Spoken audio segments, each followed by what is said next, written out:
Vivía la vida que quería tener, ¿no? Quería tener una novia, quería ser un héroe. ¿Qué cosas te sorprendieron de cómo funcionaba el mundo editorial antes de publicar y después de haberlo hecho? A mí me gusta un tipo de literatura bastante filosófica y también una filosofía bastante literaria, con lo cual esto acerca bastante los géneros. Que son muchos libros en muy poco tiempo. ¿Cómo te organizas para ser tan productivo? Y a veces también esas restricciones impulsan la creatividad. Hola, bienvenidos al 8º episodio de Conversaciones Mapea, un espacio en el que una vez al mes conversamos con un autor o autora de mi curso online Método Mapea. Como quizá ya sabes, Método Mapea es un curso online en el que enseño a los alumnos a escribir un buen libro y a conseguir publicarlo con una editorial tradicional. Empezó en 2019, lleva 9 ediciones y funciona realmente bien. De hecho, ya hay cerca de 250 alumnos que han conseguido firmar un contrato o bien con una agencia literaria o bien con una editorial. No hay semana que no se publique un nuevo libro. Y lo que me gustaría en este programa es que, además de que conozcáis el curso con más detalle, podáis también conocer a sus alumnos. En este 8º episodio nos acompaña Rais Bussom, autor de 2 ensayos que ha publicado con la editorial Lead y de una novela que ha publicado con la editorial Libros Indie. Rais, bienvenido a Conversaciones Mapea. Hola, Roger. Muchas gracias de invitarme a tu podcast. No, gracias a ti por hacer el viaje desde Barcelona y por acompañarnos esta tarde Encantado, calurosa de julio. Encantado. Rais, eres un poco todoterreno. Has publicado 2 ensayos, yo me he leído uno de ellos y has publicado también una novela. Coméntanos un poquito qué van a encontrar los lectores en cada libro, los 2 ensayos y luego en la novela. Muy bien, pues mucha gente me pregunta esto, ¿no?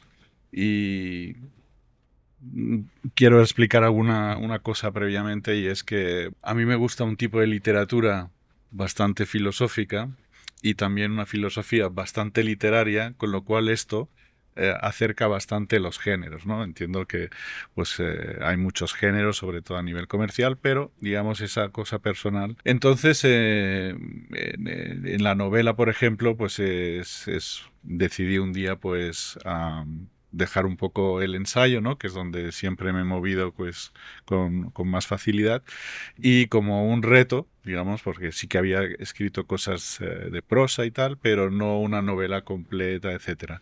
Y entonces pues es una novela de espías y es una novela que tiene varios subgéneros, digamos así como de ciencia ficción, de política ficción, si se quiere, misterio, etcétera, que creo que pues bueno, mantienen una trama original y que puede interesar pues digamos a los lectores, ¿no?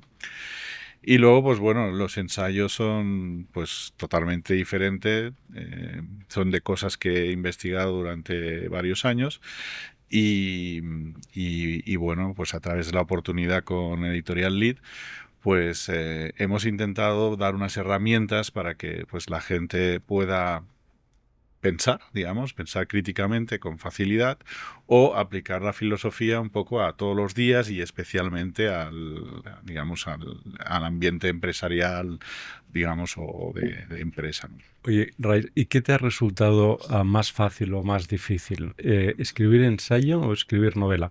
Me refiero sobre todo a la parte de documentación. Uh-huh. La documentación es distinta en un caso y en otro, y sobre todo en cuanto al estilo. Porque el ensayo, digamos, tú eres una persona además muy formada, con lo cual seguro que el ensayo te habrá resultado muy accesible, has leído mucho, eres una persona muy culta, pero la novela es un registro distinto y tienes que cambiar de estilo, ¿no? ¿Qué te ha costado más a la hora de escribir? Obviamente el ensayo es una cosa que estoy muy acostumbrado. De hecho, creo que mi capacidad principal es la investigación. Y no porque solo lo diga yo, sino también porque bueno, pues hice, digamos, la licenciatura, hice todos los cursos de doctorado, hice la investigación, digamos, la tesis de licenciatura, tengo la suficiencia investigadora, estuve becado para investigar en varios centros internacionales y realmente es algo que me apasiona, conocer cosas nuevas y realmente investigar. que normalmente cuando quieres decir algo nuevo en un ensayo es esto, ¿no? En una novela es más documentación, ¿no? Digamos, para que sea realista, todo lo que explicas sea coherente, pero normalmente no dices cosas nuevas sobre el Imperio Romano Ujú. o sobre lo que estés escribiendo, ¿no?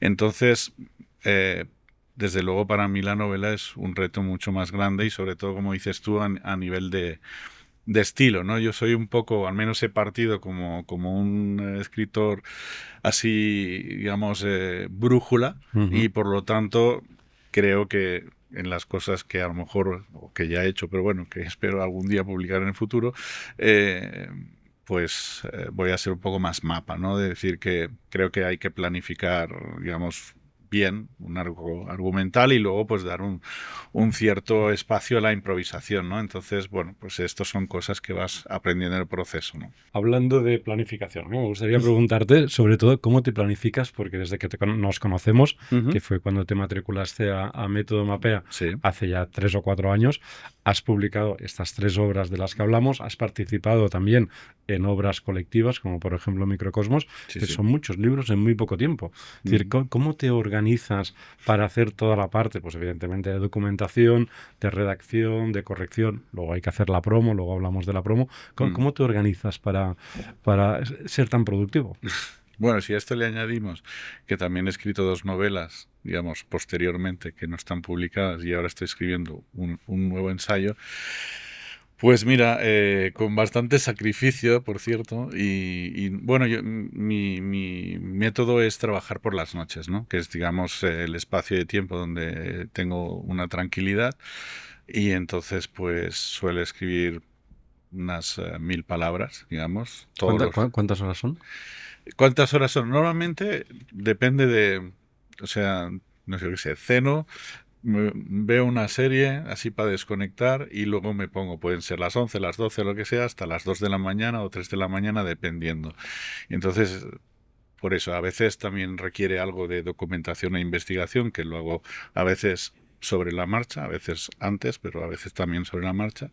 Entonces, por eso, las 1000 palabras pueden hacerse en más o menos tiempo. Hay días que no, que a lo mejor haces 200, ¿no?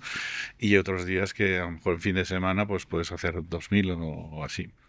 Pero sobre todo la constancia. Yo que soy una persona constantemente inconstante, en cambio en el tema de la escritura, cuando me enfoco en una cosa, pues la hago. Y Eso quiere entonces, decir que escribes cada noche sí, sin fallar. sí, pase lo que pase. Mm. Eso también es algo que también he leído que hacen algunos escritores y yo lo aplico a rajatabla. Y entonces decir, esté de buen humor, de mal humor, Cansado, no me hayan cansado. pasado cosas a veces malas, ¿no? Mm. Digamos, en la vida, pero uno intenta hacer algo porque también, sobre todo cuando escribes ficción, yo creo que eso le da una calidad a las cosas diferentes, ¿no?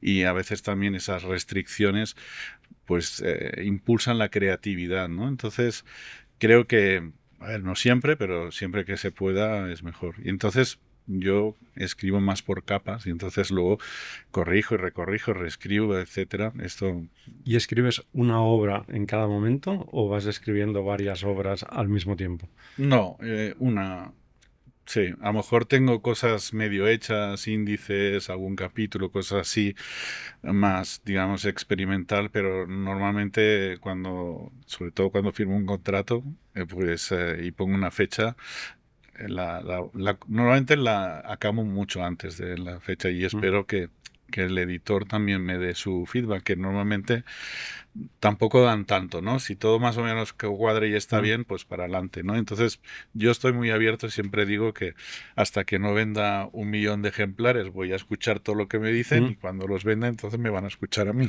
Me parece muy buen planteamiento.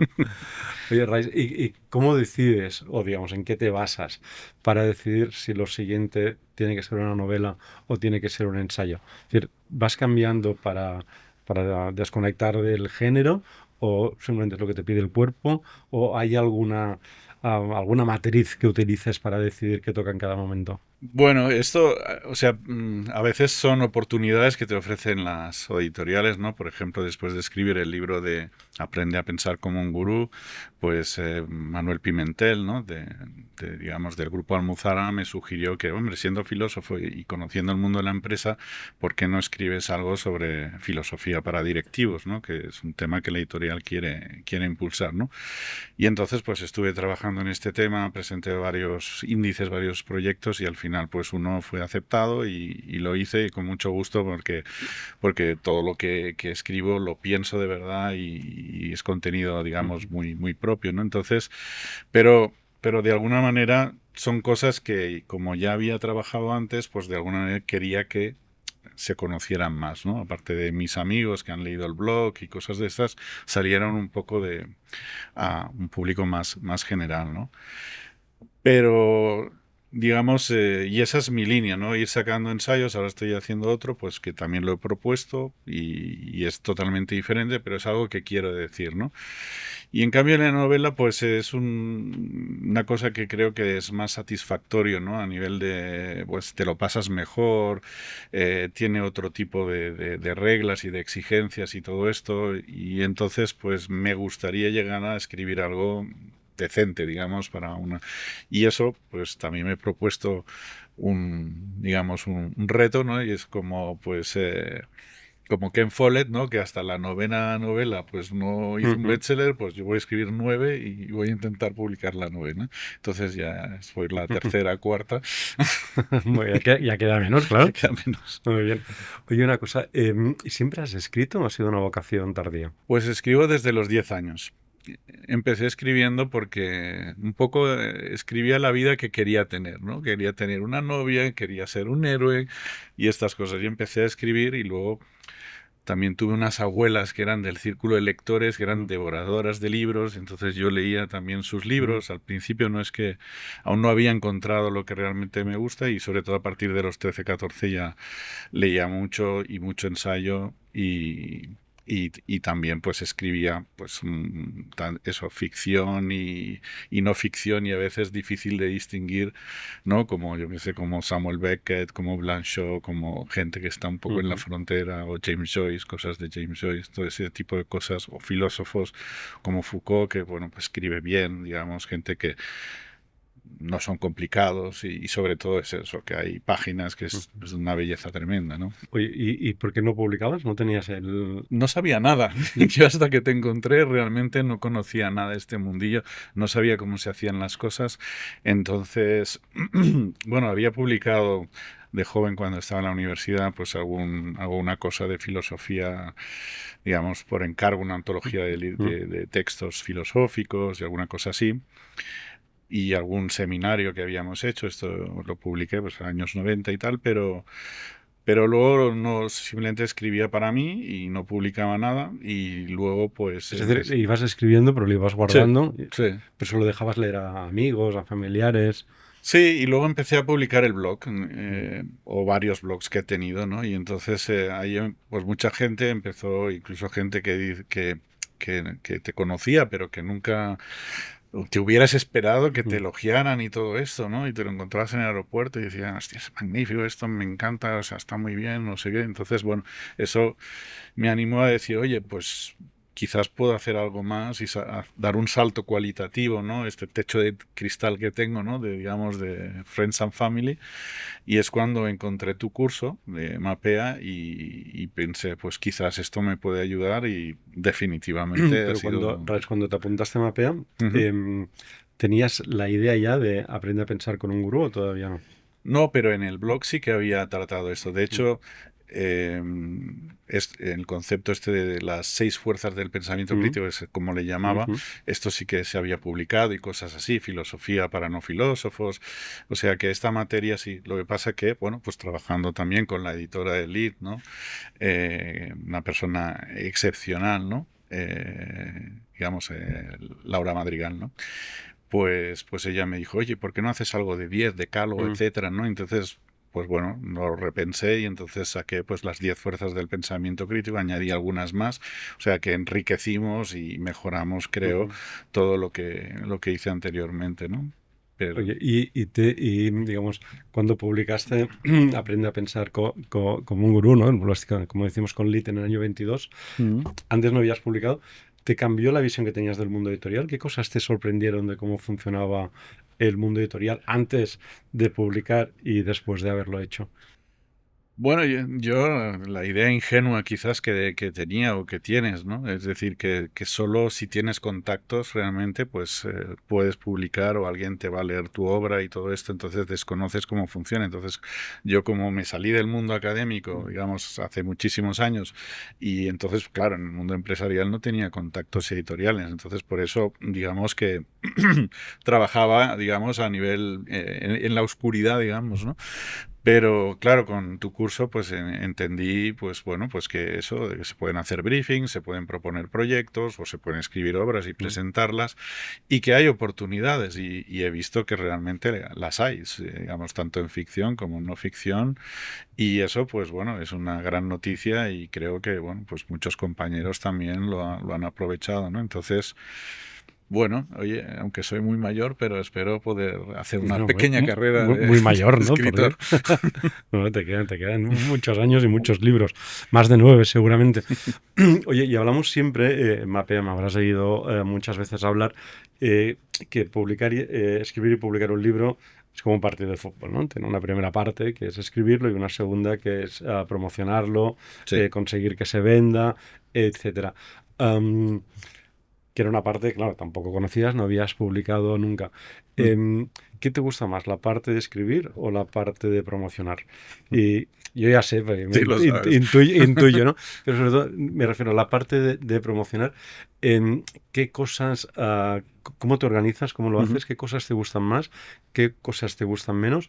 Y sobre todo me interesa que nos cuentes si aplicas el mismo método un poco para escribir, decir, oye, hay que hacerlo y me apetezca o no me apetezca, o haya tenido o no haya tenido un buen día, hay que hacerlo, ¿no? Me refiero sobre todo a la parte de redes sociales, presentaciones, etcétera. Bueno, pues la verdad es que yo también se lo digo a mis compañeros, yo es lo que pienso, o sea, el producto, digamos, el libro es lo más importante y creo que primero es esto, hay que escribir bien, hay que mejorar como escritor, como redactando, investigando, Ujú. etcétera, y siempre hacer productos auténticos y que realmente pues uno intenta dar una nueva mirada o lo que sea, algo, ¿no? Yo creo que es muy importante eso, hacerlo bien, ¿no? Y luego viene la segunda parte. A mí realmente no me gusta.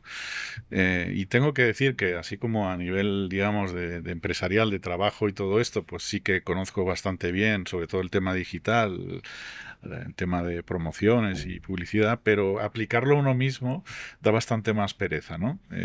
¿Sabes? Porque cuando tienes el sombrero de escritor, Ujú. te cuesta ponerte el de marketingiano, Ujú. ¿no? Pero bueno, se hace, no soy una persona disciplinada. Dime, dime. Pero no, no, es que me gusta que me cuentes esto porque yo sé que no te gusta, pero también sé que lo haces. Ya. Luego, la cosa es cómo te fuerzas a hacerlo sin ser, como te diría, lo que te pide el cuerpo. Sí, seguro que el cuerpo te pide empezar a escribir otro ensayo o leer un libro para documentarte que ponerte a grabarte un vídeo, pero aún así lo haces. Bueno, lo que intento hacer, de hecho, aparte de una serie de mínimos, ¿no? Y por lo tanto, dar un contenido, aunque tengo este problema de que de momento estoy mezclando dos perfiles, ¿no? El perfil de ensayista y el perfil Ujú. de literario, que bueno, es más pequeño. Pero sí que intento hacer unos mínimos, digamos, a nivel de redes sociales. Es lo que más me cuesta, realmente. Pero a nivel de marketing, pues al menos, digamos, con alguna de las editoriales, como es Lead, pues he trabajado muy estrechamente con ellos, proponiéndoles cosas, campañas en Amazon, campañas de retail, y en eso sí que lo trabajo bastante, en todos los libros.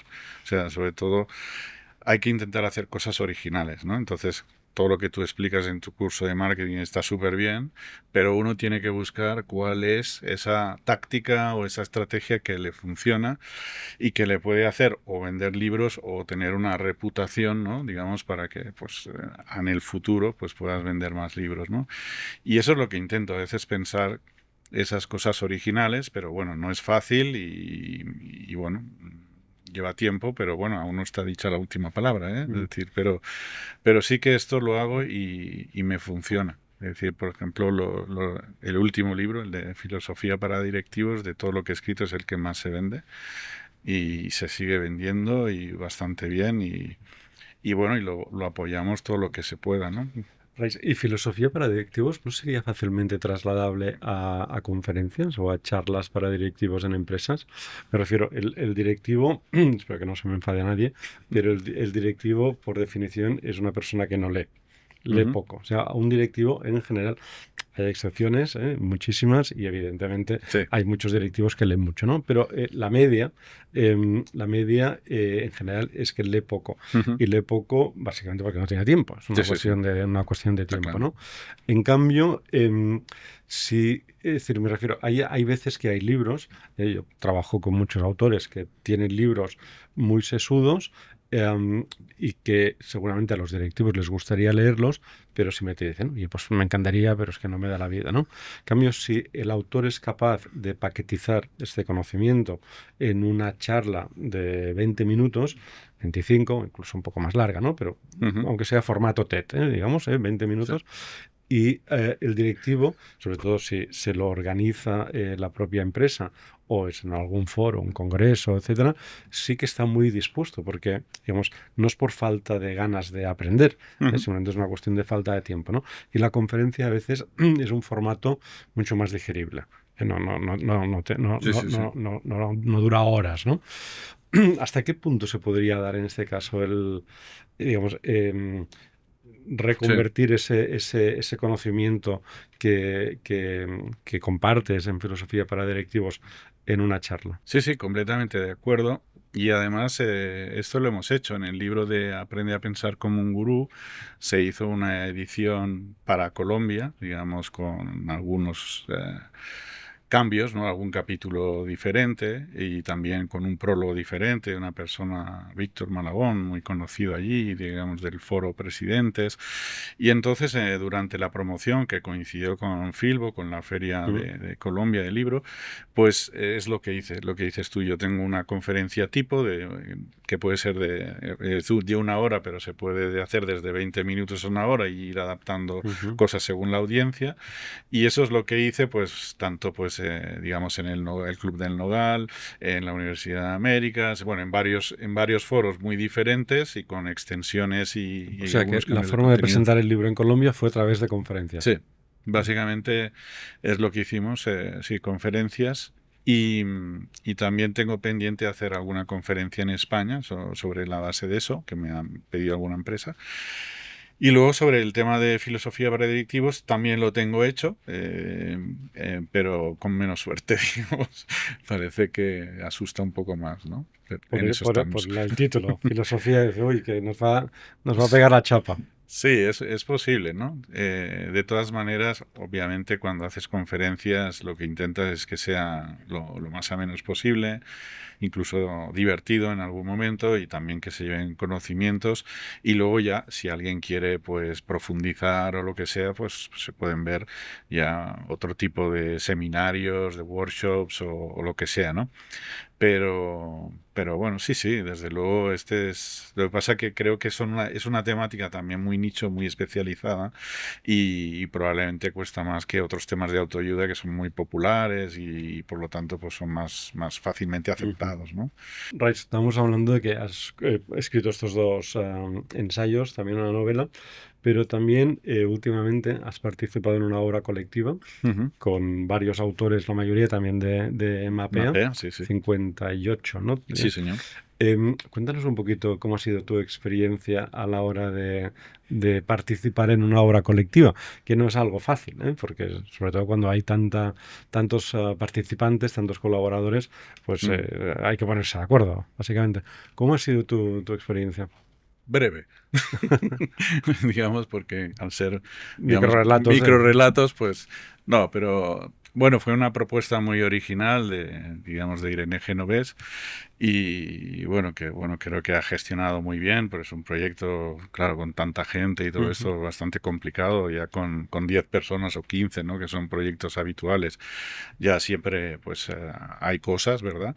Pues imagínate con este, pero la verdad es que al final, pues, incluso publicado con una muy buena editorial y buscando, pues, es una línea argumental, ¿no? Si, digamos, se han colocado todos los microrelatos en un orden interesante o sugerente. Ha sido pues una muy grata experiencia. Yo nunca había hecho, digamos, microrelatos, pero creo que son muy interesantes porque tienen una densidad, digamos, dejan mucho que pensar, ¿no? Digamos, todo lo que falta en texto quizás lo puede poner el lector, ¿no? En imaginación y en pensamiento. Entonces, la verdad es que ha sido un proyecto muy interesante. Oye, y después de estos años escribiendo y publicando, ¿qué le recomendarías a alguien que también quisiera publicar un libro, pero estuviera como quizás estabas tú hace 5 años, ¿no? Sin saber muy bien cómo funcionaba este mundo, tú te dedicabas a la tecnología, un mundo ajeno al mundo editorial. Mm. ¿Qué le recomendarías a alguien que tuviera la necesidad o simplemente las ganas de escribir y publicar? Bueno, 3 consejos, ¿no? Primero escribir, segundo escribir y tercero escribir, ¿no? Creo que eso parece perogrullo, pero sin duda es la base, ¿no? Mucha gente tiene esos bloqueos, ¿no? Quiere escribir, a lo mejor tiene un contenido que explicar, pero no sabe cómo, no tiene esta constancia o no tiene el espacio. Entonces, tiene que ir resolviendo esos problemas, digamos, encontrar su sitio, su horario, su temática, su método, etcétera, para poder escribir con regularidad. Ya no digo todos los días, pero con regularidad, ¿no? Porque es lo que hace un escritor, ¿no? Digamos, aunque no tenga un proyecto, pero a lo mejor escribe cosas que le pasan o cosas que ve o cosas que se imagina, etcétera, ¿no? Entonces creo que es eso, ¿no? Y yo, como he dicho, pues una orientación muy al producto, ¿no? Mejorar, digamos, los skills como escritor, como técnicas, etcétera. Y luego, pues toda la vertiente, digamos, que tú nos has enseñado, ¿no? Que es fundamental, ¿no? Pues trabajarse las redes sociales, estar muy, digamos, orientado a que luego tienes que promocionar, que tienes que colaborar, que si tú no colaboras, digamos, en tu libro se va a morir. Esto está claro y hay ejemplos de grandísimos escritores españoles que han puesto muchísimo dinero para promocionar sus libros y es eso, que no basta solo con la calidad es importante o imprescindible, pero el compromiso, digamos, de promocionar el libro también, ¿no? Y entonces la resiliencia, ¿no? Es decir, escribir y como García Márquez y todos los escritores, ¿no? Pues que les han dicho que no 50.000 veces, si uno cree en uno mismo y en su proyecto, tiene que persistir. Y le llegará la hora en algún Por momento. supuesto. No, me gusta mucho esta reflexión tuya de escribir aunque no te apetezca. Digamos, porque si no somos disciplinados, en el día a día siempre hay algo que podemos utilizar como excusa. Un día pues has dormido mal, al día siguiente has tenido que viajar y estás muy cansado. Al otro, qué sé yo, hace frío o hace calor o has tenido una discusión con tu superior, vete a saber, ¿no? Mil cosas, pero siempre encontramos una excusa. Y eso que dices, que decías antes, ¿no? Yo escribo aunque no me apetezca escribir, me esfuerzo a escribir, me parece una lección y me parece muy importante porque es que si no se hace de este modo, al final pues uno no avanza. Bueno, te voy a decir una cosa muy gorda, ¿verdad? En este sentido, y es incluso cuando tienes cosas muy graves como que te se muere un familiar, ¿no? Porque dices, bueno, pero ¿cómo si estás en el duelo vas a hacer esto, no? Dices, no, porque es una manera de comunicarte, de agradecer, digamos, de poner tus vivencias y esas páginas tienen una calidad diferente, ¿no? Luego dentro de una novela, por decir algo, no se ve, pero tú sabes que eso solo lo podrías haber escrito en esas circunstancias. En En aquel cambio, si momento. solo escribes, digamos, de 9 a 5 como un profesional teórico, ¿no? Y entonces cuando no van bien las cosas no lo haces, pues probablemente pierdes estas oportunidades, ¿no? Un escritor es a tiempo completo. No, sin duda. Oye, y decías que estabas con 3 proyectos más, dos Bueno, no, digamos novelas. que escribí 2 novelas, pero las he aparcado, ¿no? Las he dejado leer a lectores profesionales y a algún amigo y todo esto. y no estoy convencido o sea, no quiero publicar una novela que no tenga oportunidades, digamos, al menos de estar en una editorial mediana, digamos, pues por eso prefiero escribir esas 9, ¿verdad? Y espero llegar, pues, al menos a dar un salto, ¿no? Para escribir otra más, digamos, o estar en el mismo nivel, o en el mismo nivel editorial, pues no, prefiero no publicar. No tengo ningún problema con no publicar. Entonces, cuando acabe este ensayo que estoy haciendo, a lo mejor volveré, digamos, a las andadas e intentar con la literatura. Pero eso quiere decir entonces que el siguiente libro tuyo que leeremos será el ensayo. Eso espero, digamos. ¿Para cuándo? Bueno, yo me he comprometido, digamos, a entregarlo sobre octubre así, y luego pues ya la editorial decidirá, pues... O sea, que lo más probable es que esté para la feria el libro del Puede 2025. ser. Entonces, este libro ya para mí es un salto porque a nivel de investigación o de documentación es mucho más exigente, digamos, porque va sobre la actualidad, digamos, social, ¿no? Política, económica, etcétera. Y entonces, claro, pues aunque son cosas que como siempre trabajo desde hace tiempo, pero igualmente pues han salido libros nuevos, artículos nuevos, y hay que ponerse al día, hay que citarlo, etcétera. Y luego pues tiene todo que se entienda, que fluya, que a veces no es fácil, ¿no? Cuando tienes tanta documentación, ¿no? Y en eso estamos. Muy bien. Oye, Rais, pues te deseamos mucha suerte con este nuevo proyecto y te agradecemos mucho que nos hayas dedicado este ratito para poder hablar de tu obra y de tu disciplina de escritor. Muchas gracias, Roger, de verdad. A ti, Rais. Y a todos vosotros espero que os haya gustado esta conversación con Rais Bussum, hablando de sus novelas y de sus ensayos. Y si os ha gustado, pues evidentemente dadle a like, compartidla con todos los amigos escritores que creáis que les puede interesar. Y nada más, aquí lo dejamos. Muchísimas gracias y hasta la próxima.